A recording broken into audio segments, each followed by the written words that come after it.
His clothes, his haircut, his makeup were purple and orange, designed to shock and, by shocking, entertain. Latterly, though, he's turned his attention to the cinema and with it a complete change of image. The proof of that is his latest film, Just a Gigolo, in which he stars with Marlene Dietrich.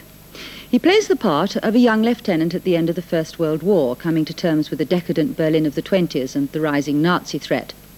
He's in London this week promoting the film, and in it, Bowie looks much like the boy next door, a far cry from the teenage pop star who wallowed in the outrageous and was worshipped by millions. Yet another David Bowie. Is this the real one this time? Well, I think so, yes. Why did you change so often? I mean, what was the need for it? Was it just a gimmick? Or was it just something that you had to sort of get out of you? When I started writing songs, nobody would record them, so I had to do them myself. And being a Capricorn, I didn't want to expose myself to the public, so I developed a series of characters which fell in line with the material that I was writing. So behind that all the time was a real David Bowie? At times, yes. I lost control a couple of times. But so did the roles that you played on stage then kind of take you over sometimes into private life? Yes. What about all those incredible, that period when you wore all those outrageous feminine clothes and the makeup? Feminine, madam? Well, they were. I mean, a lot of people, I thought David Bowie, and I immediately associate you with that. Yeah. That particular period. I mean, did that carry over into real life? Did you wear those kind of clothes in your home? I only used to wear that kind of stuff when I was about 17 or 18. By the time I'd reached the ripe old age of 20, 21, I'd got into high-heel shoes and things. They came about through Japanese theatre more than anything else. I tried to put together kabuki and pantomime. Oh, over here, of course, it's mime, isn't it? Mime techniques to help enhance this character called Ziggy Stardust, who is the be-all and end-all of rock and roll stars. So a lot of people looking at some of those roles that you played, I think would have been very shocked and found them very outrageous. Yeah. And also there's this tremendous tendency to think of rock stars or pop stars generally as being a bit thick. I mean, obviously there's, I presume, a lot more to you than that. Did it worry you that people have that kind of image? No, I'm very thick.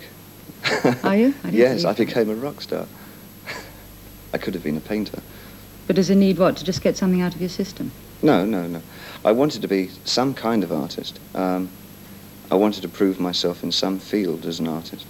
And I didn't think I was a very good painter, so I went to music. You've had tremendous publicity over the years of your marriage to Angie, and you've admitted that you're bisexual. Was that, in a way, publicity that you sought that helped your career, or did you actually think of that as a tremendous intrusion of your... Well, the publicity you had about your relationship? No, that evolved, I think, because of the fact that I'd said many years ago that I was a bisexual. But that happened in the course of a conversation. But do you resent that kind of publicity? Do you think that's an intrusion on your privacy? No, it's not an intrusion on my privacy. I Doesn't decline to read it. It's like television, you can switch it off if it's not interesting. You see, now you're looking exactly like the character that you play in the film that you've just done. So I wondered whether slightly you were actually now playing another role almost. In another year or two we're going to see yet another. I had this shirt a few months before the film.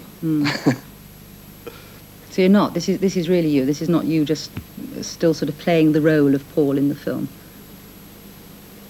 One wonders. I was working with Nicholas Rogan, the man who fell to earth, a couple of years ago, and he warned me that when one's finished a film, the role often carries over for many months after the film, and that I should be prepared for that. I think that happened to me when I was performing the characters that I was performing in America and England. But I didn't have a director to tell me that they would carry over, so they all built up and became a mass sort of conglomerate character. Why did you want to make this particular film, Just a Gigolo? Marlene Dietrich was dangled in front of me, for one thing. Also, I got on extremely well with David Hemmings. And so between those two things, I think I was pulled into it. What was it like working with Marlene Dietrich? I wish I knew. I must ask somebody who did work with her. Why? Well, what happened...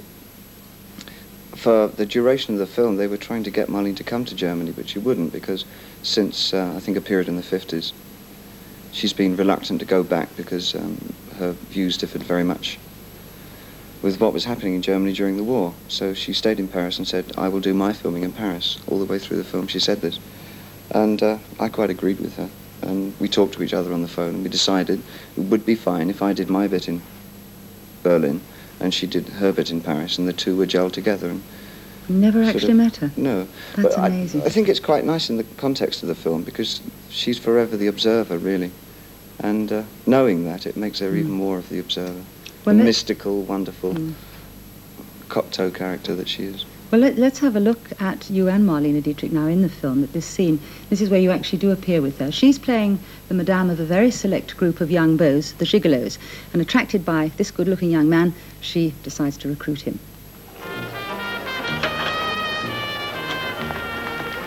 Champagne? Dom Perignon, my favorite. Dancing, music, champagne. The best way to forget until you find something you want to remember.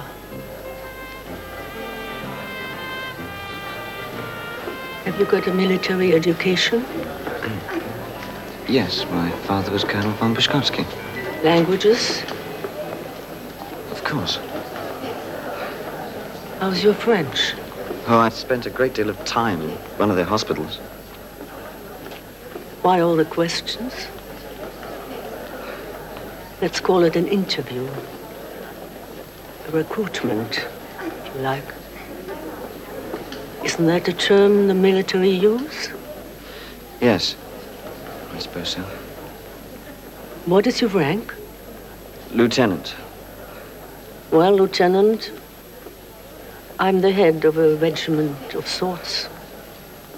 The gigolos. Yes, your lieutenant told me. Lieutenant, there's one thing I don't like. Poor fantasy in speech. It lacks charm. And you don't seem to lack anything. Do you lack anything, David Bowie? Isn't she lovely? She's marvellous. I wish I'd met her. Looks fantastic. A long time ago. I'm picking up the line she addressed you in the film. Do you feel you lack anything, or have you got everything you want now? Yes, a train ticket to Penge. I've got some friends out there, and I promised I'd go and see them this week, but I haven't had the time to get down there yet. Are you going to give up music now and concentrate on acting? Is this a new whole direction? I'd like to expand my activities, as they say. No, I enjoy writing very much. But writing, just music, or writing all sorts of writing? Funnily enough, I am sort of studiously trying to write a book of short stories based on things that I've done. But writing music generally. Performance on stage, I think I've decided really to cut it down for once every 2 years, because I find it boring after the first 10 shows. It starts to become repetitious every night, the same thing. So will there be more acting and more films? Yes, there will. I'm heading towards directing. Is Are what I you? want to do. Yeah, very much. That's a final hope, is it? No, I want to be a good painter again. It's my really big dream, I think. And are you painting at the moment? Yes, all the time. And writing and acting and still singing? Yes. Lots of things. Is there another film planned I have or a not? selection in front of me, which I'm very proud of, and I'm going through them, deciding which one I'm going to do. That's exciting. Well, we look forward to seeing them. David Bowie, thank you very much for talking to me. Thank you very much. And that's all from